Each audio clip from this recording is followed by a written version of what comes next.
It's going to be I don't want to say it'll be a violent 17 minutes left on the clock, but you never know.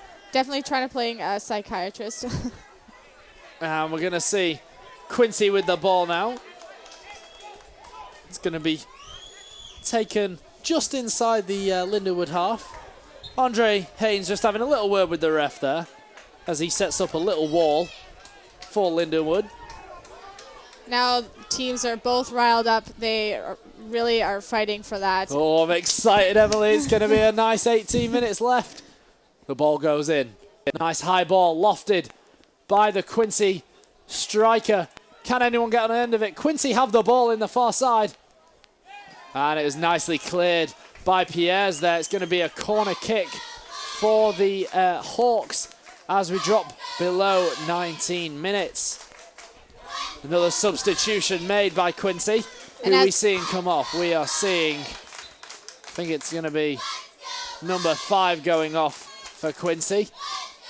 Anyway, the throw is going to come from the far side. Long ball in. Not cleared by Lindenwood. He's wide open. Oh, unfortunate. And the crowd are giving him a bit of grief for that shot. The number 3 striker, Ethan Vendertol, Quincy, Illinois. Definitely looking... Veteran himself. He was wide open, wasn't he, Emily? I know. Looking a little disappointed for sure. Oh, shaking his head for sure, Emily. That was a awful strike on goal, to be quite honest. He had plenty of time. He has to really and for a collegiate level, you should have done better. Yeah, definitely have to be on your game for this one, especially with this skill from Lindenwood again. And the score is 3-1 still from the first half. And we're seeing the ball go up now. Pierres with the challenge. He's going to be pulled back by number 3, Ethan Vandertal. And it's going to be a free kick for Lindenwood. It's going to be in the lower to middle half of the Lindenwood end. It's going to be Bagaric to take the kick. He's going to pass back to Duart on the near side. Pass over to, it looks like McTeer on the far side. Silver with the ball now. Straight back to McTeer. McTeer with the chip upfield. A lovely pass. Oh, couldn't quite finish it to Romero, who's being challenged there by Quincy. It was a great fight for sure between the two players. I can't really see their numbers from this far away, but just their skill was really fighting for it. Again, the fire for one of them trying to even out the score. We see Lindenwood with the ball now. They keep possession. Oh, we're seeing a foul there on the halfway line. It was, I think it was number 21 for Lindenwood, Medina, who was brought down. And it was definitely number 21 for the Hawks of Quincy. That was Steve McCanny with the rather impromptu tackle there. 16 minutes left on the clock now. This game is getting more and more interesting as the time ticks down. Pierres to McTeer. McTeer in the middle side. Over to Andre. Brings it over to Bagaric on the near side. One-on-one with them. Aris Newkick with the ball. Oh, lovely fake through the legs there for him. He's getting pushed and shoved. I'm surprised by the ref isn't calling that. Oh, and he's getting brought down by Jake Bond. He's going to get the free kick. I'm surprised the ref didn't really call the pushing and shoving Well, aspect. I think he was going to let it play and just let the boys work out their hustles and tussles a little bit, but then as he was brought down, they decided to call the foul. Well, with what we saw previously, they really... Now we're going to see Bagaric take the kick. The ball goes nice and low, and it goes out off, kind of dangerously actually, off a Quincy defender. That was number 6 with the clearance. Hernavi Dukak with the clearance there. Very dangerous though, because it went right over the goalpost. You know, could have easily been an own goal. Yeah. Emily, that would have been misfortunate, I think is the right word. It's going to be Romero, number 8, on the near side. He's going to take the kick for the corner on the near side. 15 minutes left on the clock now. The ball goes nice and high. Chipped in. Oh, a bit of clash of heads there. That looked like it hurt. The keeper. Yeah, I think Drew Duncan's okay, though. He looks back on his feet. Yeah, he's all right. Just a little bit of an accidental hit there. Seen some Lindenwood players warming up on the far side. 5 red jackets. Excuse me, I'm colourblind. Orange jackets warming up on the far side. Now we're seeing Quincy with the ball. 3 men on him from Lindenwood, though, as they cross into the halfway of Lindenwood's end. Quincy was still with the ball. 3 Lions on him, though. He's Wow. in the den. He's managed to keep the ball, though. Lovely pass on into the penalty box. The ball goes in on the near side. Can it be finished? Oh, And so a rather unfortunate. pathetic attempt But by great the leading Quincy up. striker. But great leading up though to that goal just with all the Lindenwood players on him, and then he passed to his teammate. But unfortunately, he couldn't make that final. I've got kick. it. I'm sorry, Emily. You're 3 yards from the blooming goal. I mean, if you can't score from there, you might as well be shooting toffee. 14 minutes on the clock now. Quincy with the ball again. Number 10 in the centre calling. He's wide open. Justin Ottini doesn't get past to. Miscalculation there by the Quincy team. They're going to get a throw in here on the far side. And we're just going to see another substitution made by Quincy. And then we're seeing Quincy with the ball. Tackle by Lindenwood. Ball goes out of play for another throw. The Hawks have the ball. They're inside the Lindenwood half now, in the danger zone. Can Lindenwood recover and get the ball out of the danger zone? It's going to be a free kick given to Quincy. Lindenwood players shaking their head there as we drop below 14 minutes. Yeah, definitely. Quincy looking still nervous, really constantly trying to make those goals, but they just can't pick it up. Just Lindenwood always keeps finding their weak spots and really taking that to their own advantage. Lovely cross in the box there from Quincy. Nicely handled by Furman Hughes. He was on it. Not even a problem by him.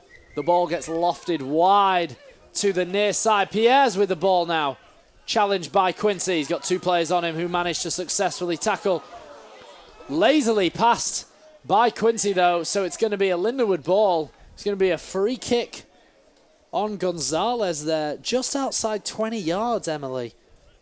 This penalty box might make all the difference because it's right in the centre. It's real dangerous here for Quincy. They could concede a 4th goal in the last 12 minutes of this game. We'll see how things go. Well, it's all on where they're going to kick the ball and how the wind picks it up. Absolutely. The placement of this ball is key. Aris Newkick with the strike. Right on target, but it hits the wall. Goes for a second. Off his chest. Maybe for a third. He's brought down. He's going to get the free kick given to him. He was brought down by number 15, Tommy Corper, the freshman St. Louisan. Again, it almost seemed accidental that he kept trying to make those goals, but again, another good strategy where he keeps slowly moving up to in that penalty box to make that hopefully 4th goal for Lindenwood. I mean, now he's within, 12 yards of the blooming goal. He's got a brilliant opportunity here to finish. Oh, and his ball goes... And unfortunate. Poor. It was tested the keeper, though. Drew McCannon just had to come out of his comfort zone there. The ball gets kicked wide over the halfway line and then back over. A lovely defensive header from Lindenwood. Sends it back into the Quincy end. Yeah, Quincy looking still really nervous, but again, always making more and more attempts. But yeah, their plays are good, Emily. They're just Lindenwood's are better. Yep. Definitely know what things to change and different players. Oh, he's onside here. Oh, and unfortunately the ball goes out of play. I think it just skimmed. Yeah, it did. It's going to be a corner with 11 minutes left on the clock. Near side post here is going to have to be heavily marked by the Lindenwood side. It's going to be a near side corner kick taken by Quincy. We drop below 10 minutes here. Great defensive punch there by Hughes for the Lions. Oh, now Andrew Haynes taking on 2 men here. He's on his own. Lovely flick up over one of them. What can he do here? He's on his own. Lovely pass inbound. Does the ball go in? And it's going to be Pierre's on the floor who made the strike on goal. Ooh. Unfortunately, he looks like he's clutching his ankle there on the ground. Number 12. Referee. He's not going to call it. Oh, the ball's going to come up. Can he get it? Oh, believe it or not, ladies and gentlemen, the ball did just come up and nearly into the studio. I nearly caught it with my own hands. Very close play there with the ball. I was 10 getting minutes scared left for on a the little clock. bit. I thought it was coming right in the window. Yeah, that was that was fantastic. really close. Oh, if only we got an in-camera screen. We have a camera, ladies and gentlemen, inside the studio that can take video images of us. Unfortunately, it didn't get the ball as it came near the studio window. That would have been a cracking That would have ball. definitely made for an interesting game. You could have even gone down there and take number 12 spot. That is Fran's husband on the Lindenwood side. He looks in a bit of pain right now as the assistant people are. Yeah, the athletic trainer is that, doing a there great we go, job. There we go. He lands him back on his feet. Pierre's is back on his feet. The crowd applaud him in this last 10 minutes of the game. Again, great support from the crowd. It's going to be a throw-in on the near side for Quincy. It's going to be number 16, Jake Bond, who we've seen a bit of stressful anxiety issues from him this evening. The Hunter Stadium still packed, even though it's a damp and wet evening. We see the ball get thrown in nice and low. And Lindenwood just managing to regain control. Quincy manages to get the turnover. Great recovery from Lindenwood, though. It's going to be a free kick to them. Bit of a harsh tackle from number 14, Jordan Roberts there, the Englishman. Yeah, Quincy really looking defeated, constantly looking defeated. They're really making so much effort, but it's still not coming out the way they are looking forward to it. We see the ball go back to Hughes now in the keep for Lindenwood. The ball goes over to the near side. Silver with the control. He's over on the far side now. Great control by him. Craig Mateer has been replaced, and in his place for Lindenwood is Cameron McKay on the far side. We're seeing Lindenwood with the ball now. Medina with the pass. Oh, we got a few substitutions on the play now. Romero with the ball, taking on 2 men at once. Managing to succeed. Aris Newkit with the strike. And now it's number 2. That even managed to hit the ref. Looked a little painful. Now we're seeing Lucas Martinen with the strike there, the midfielder. Very large, isn't he? He's 6'2". So we've got some great height from Lindenwood here to combat those rather average defenders right now. 3 goals to 1. We've had Medina with 2 goals. Absolutely fantastic work in the first half from him. And then the second half was an absolute bullet of a header from Duarte. Couldn't have done it better myself. Well, actually, I'm no good at football anyway, but it was a fantastic strike by the Lindenwood Lion. Duarte is the captain of the football team. Fantastic work by him as we drop down below 18 minutes. Martinen with the ball now. Quick pass to Medina, who makes a run over to the far side. He passes to Silva. Silva gets the ball into the box. Who's on it? No one's on it. The defender manages to get a good high clearance there. Martina jumps up for the ball. Quincy with the recovery. Yeah, Lindenwood always takes the ball back as soon as they receive it. Lindenwood seeming really confident right now. Could have been a bad challenge there by Pierres. He got away with it. And Lindenwood lose possession of the ball. It's going to be a Quincy. Well, as I say that, unfortunately for Quincy, Lindenwood get a lovely recovery. Oh, nice switch over play there by the Hawks. Great reading there by Duarte, though. A lot of pushing and shoving from Quincy again towards Lindenwood. Number 5 on the Lindenwood side. Oh, we're seeing a bit of controversy here on the near side as the ball gets thrown into the Quincy half. Number 10 for Quincy, Justin Orteo, just gave a bit of a shove on Alex Duarte there. Ball's going to stay in play on the near side. Kept in play by Quincy. He's onside here. Can he get a strike? Oh, and he's saying he was onside. I thought he was onside too, to be honest. The defenders were slacking, in my opinion. Cameron McKay with not a very good work from him. He didn't see the ball at all on the far side. We see still got Furman Hughes in goal, though. He's not been substituted. But again, it's always the ref's call that is the final decision. Absolutely. The officials make the game what it is. They make it a fair game, and we thank them for that. 6 minutes on the clock now. Yeah, definitely. The game is going by really fast. Lindenwood always, on Quincy and great defense, but still kept Great dives from Quincy at number 20. Robbie steal the Taze. show here, Emily. I'm sorry. We're in the penalty box for Lindenwood.